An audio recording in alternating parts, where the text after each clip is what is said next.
NFT. Kenapa gambar ini itu dihargai sampai ratusan juta bahkan miliaran? Lagian NFT itu apa sih? Kenapa mahal banget? Terus kenapa orang-orang banyak ngomongin? Terus kita perlu main NFT apa enggak? Semua akan gue bahas di Seputar Internet.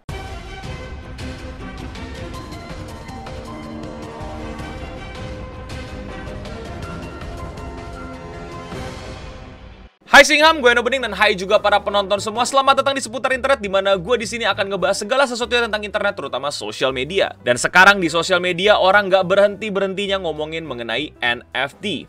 Dan apa itu NFT? Secara singkatan pasti udah pada tau lah, non-fungible token. Tapi apa bedanya NFT dengan yang nggak NFT? Pertama, kalian mesti paham banget dengan sebuah sistem baru yang bernama blockchain, yang dimana menghasilkan cryptocurrency yang akhirnya melahirkan NFT. Nah, di dunia kita, Bitcoin itu kayak koin ini, koin 20 sen Singapura. Koin 20 sen Singapura ini ada banyak serinya, tapi kita nggak peduli seri yang mana. Yang penting koin ini bisa dipakai buat jalan-jalan atau jajan. Sama kayak Bitcoin atau koin-koin lainnya di cryptocurrency. Kalian nggak peduli sama kalian dapetin Bitcoin yang mana. Yang penting Bitcoin itu asli, Bitcoin itu bisa kalian pakai atau bisa buat kalian invest. Sekali lagi, kalian nggak peduli sama Bitcoin yang mana. Nah, non-fungible token itu kayak lukisan Mona Lisa.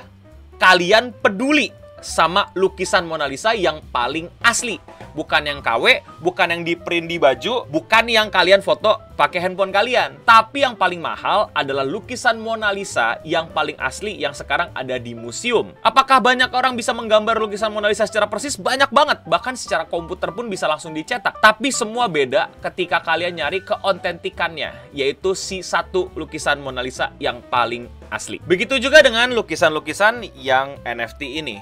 Lukisan-lukisan ini adalah lukisan-lukisan yang bisa dicek mana lukisan yang asli. Sehingga lukisan-lukisan tersebut sangat berharga. Yang perlu digarisbawahi adalah NFT itu nggak terbatas akan lukisan. Pokoknya apapun yang bisa didigitalisasikan. Jadi bisa aja video, bisa aja audio, bisa aja dokumen, dan lain-lain selama masuk ke sistem blockchain. Tapi sekarang yang lagi ngetren adalah lukisan-lukisan seperti contoh-contoh ini. Lukisan-lukisan inilah yang diomongin banyak orang karena katanya harganya mahal banget. Pertanyaan berikutnya, kenapa mahal? Oke, biar gue bantu jelasin. Kenapa mahal? Ya karena NFT ini punya sebuah nilai yang mungkin kalian nggak bisa lihat. Buat kalian yang nggak ngerti tentang blockchain dan cryptocurrency dan merasa bahwa lukisan atau gambar yang dibikin di NFT itu bisa kalian klik kanan dan save as, itu nggak ada harganya karena kalian sesimpel bisa klik kanan dan save as. Masalahnya, kalian tidak memiliki keotentikannya. Sebuah surat, sebuah bukti, sebuah semacam hal yang bikin orang-orang tuh bisa ngelihat kalau gambar yang kalian klik kanan save as itu bisa punya kalian. Kalian bisa simpen di handphone kalian, tapi bukan milik kalian. Sehingga yang paling asli ada harganya.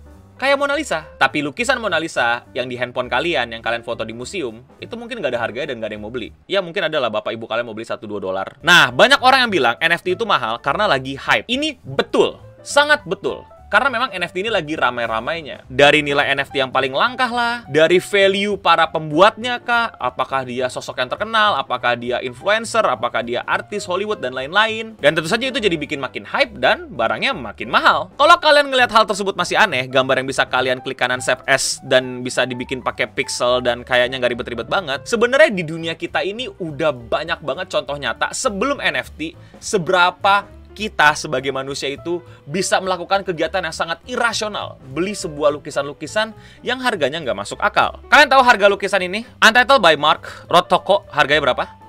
Lukisan ini warna seperti ini. Lukisan tersebut harganya sekitar $86 juta.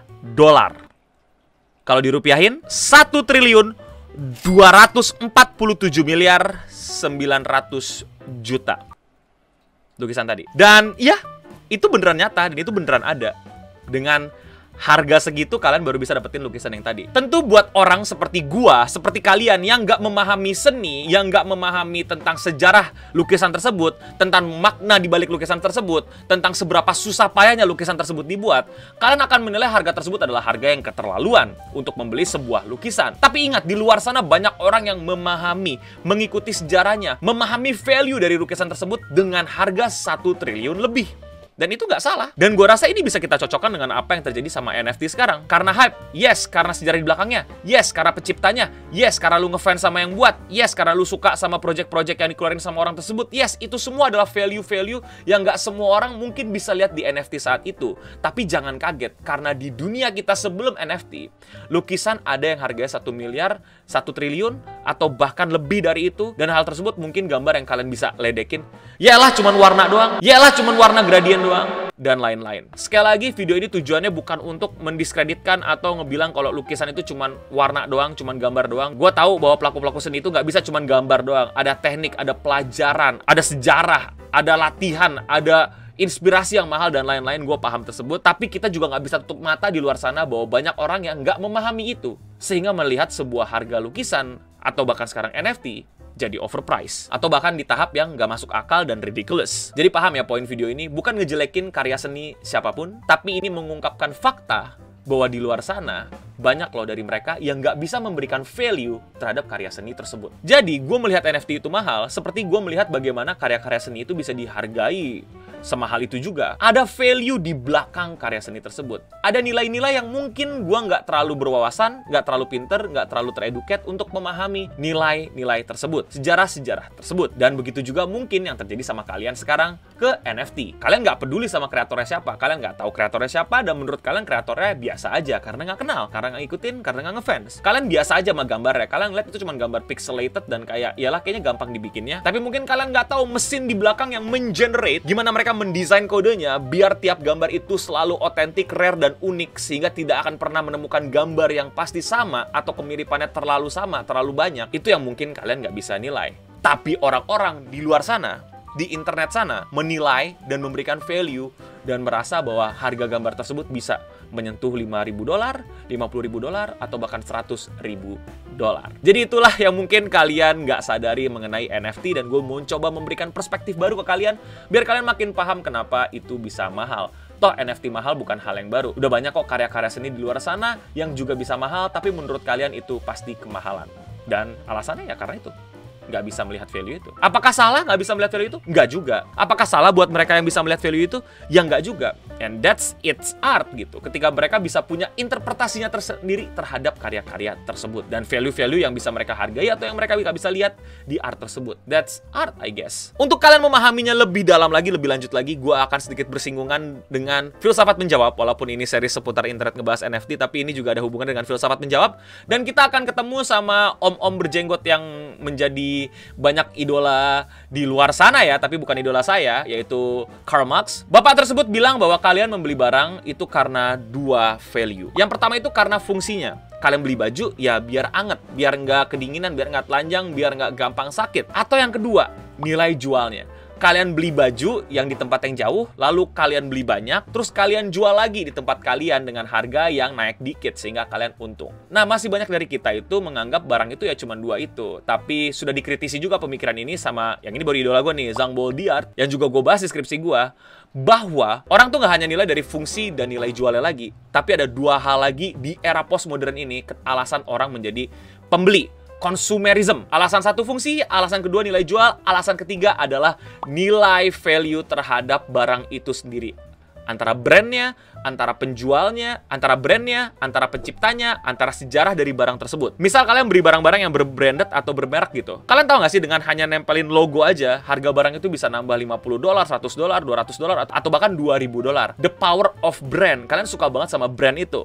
Ya sebutlah brand-brand baju, brand-brand sepatu. Coba kalau logonya ditarik dan bilang itu sepatu biasa. Mungkin harganya nggak semahal yang kalian kira. Dan itu terjadi di dunia kita sekarang. Karena kalian menghargai value dari brand tersebut. Atau dari pembuat di balik benda tersebut. Atau sejarah di balik benda tersebut. Dan value yang terakhir, yang keempat adalah value masyarakat. Yang dimana bisa disambungkan dengan hype-hype yang tadi gue sebutin. Ya kalian beri karena hype. Karena masyarakat ngomongin itu. Kalian beli iPhone mungkin karena kalian gak butuh-butuh amat sama iPhone. Tapi karena teman-teman kalian pakai iPhone, ya kalian mesti ikutan beli iPhone. Atau teman-teman kalian membership and opening, dan kalian belum ikutan membership and opening. Itu kan keterlaluan banget, tau gak sih? Padahal membership and opening itu cuma 10.000 loh. Kalian tinggal klik tombol join di bawah, sehingga kalian bisa join Discord kita dan ngobrol-ngobrol. Dan kalau gue live streaming bisa pakai chat-chat emoji yang seru-seru. Masa sih kalian bangga ngelihat chat kalian masih warna oranye terus nggak bisa pakai emoji kayak gini? Padahal yang lain pakai emoji loh. tapi kalian nggak bisa pakai emoji? Apa kalian nggak tertekan secara sosial? Apa kalian nggak merasa risih? Apa kalian nggak merasa terganggu gitu ya? Jadi ya emang value itu ada value terhadap tekanan sosial untuk join membership Enobening. Cuman 10.000 kalian klik tombol join di bawah dan kalian bisa menikmati chat dengan emoji dan kalian nggak lagi malu karena kalian belum member. Buruan join member Enobening sekarang. Jadi itulah kenapa NFT mahal. Kita bisa track ke belakang alasannya dari bagaimana orang itu membeli barang menjadi seorang yang consumerism. Alasannya nggak lagi dua, karena fungsi dan karena nilai jual, tapi juga karena tekanan masyarakat atau karena emang di balik barang itu ada sesuatu yang lain. Satu hal lagi yang pengen gue mention ke teman-teman semua tentang NFT, bahwa banyak dari kalian itu hanya menilai NFT itu sebagai NFT, sebagai gambar pixelated art itu yang apa, ya udah gambarnya gambar gitu aja gitu, terus mahal gitu, buat apa fungsi gambarnya. Tapi tahukah kalian kalau NFT itu gak sekedar gambar, ada yang bukan dari seni gambarnya, tapi di balik seni gambar itu ada sesuatu yang lain. Contoh, kalian tahu Bored Ape ya, NFT yang monyet-monyetan itu adalah NFT yang mungkin kalau kalian bilang ya kayaknya gampang digambar, kayaknya ya gambarnya biasa aja dan lain-lain. Karena memang NFT itu tidak menawarkan gambar doang.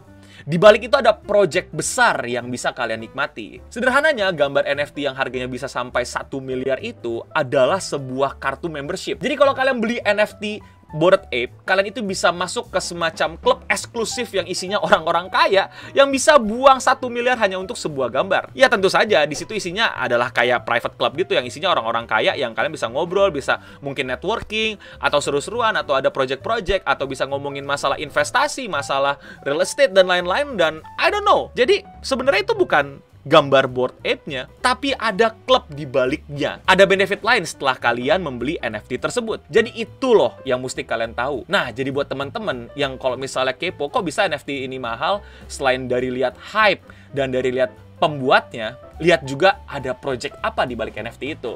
Itulah alasan banyak orang sekarang main NFT. Biasanya bukan gambarnya, tapi project di belakangnya. Jadi tuh kalian coba gali lebih dalam lagi. Di balik NFT ini tuh ada project apa, ada bisnis apa, ada perkumpulan apa, dan lain-lain dan lain-lainnya. Jadi itulah juga alasan kenapa NFT itu mahal. Bukan NFT-nya, bukan gambar-gambar pixelated art-nya, tapi di balik gambar itu ternyata ada hal lain yang ternyata menguntungkan buat orang mengeluarkan 1 miliar tersebut. Dan pertanyaannya sekarang adalah, Enobening, lu main NFT nggak? Lalu sosial media strategis ngapain ngomong NFT? NFT disebarnya di sosial media menurut Ngana. Ya tapi pertanyaannya balik, apakah Enobening main NFT? Atau bahkan main cryptocurrency? Atau main blockchain? Invest di situ, main di situ, trading, jadi kolektor, atau lain-lain? Gua akan bahas pro dan kontra NFT gua di video yang lain. Makanya kalian jangan lupa subscribe dan nyalain notifikasinya. Dan kalian jangan lupa juga untuk like, share video ini ke teman-teman kalian biar belajar dan teman kalian nggak kepo lagi kenapa NFT harganya sampai miliaran sih cuman gambar doang. Ntar dulu, lihat dulu di balik itu ada apa. Dan jangan lupa juga untuk follow di sosial media. Siapa tahu nanti gue di sosial media bagi-bagi NFT gratis. Ya harganya mungkin nggak 1 miliar, mungkin 1 sen. Ada pertanyaan dan gue pengen banget kalian kritik gue, karena mungkin aja gue salah sebut harga, salah sebut merek, salah sebut karya. Jadi gue minta maaf banget kalau ada salah-salah sebut. Gue juga masih belajar, jadi gue terbuka banget untuk dikritik mengenai dunia NFT ini. Dan ditunggu video berikutnya, gue akan ngebahas pro dan kontra tentang NFT. Dan ya, kenapa juga kalian mesti subscribe? Alasannya juga karena ilmu internet ini cepet banget berubah.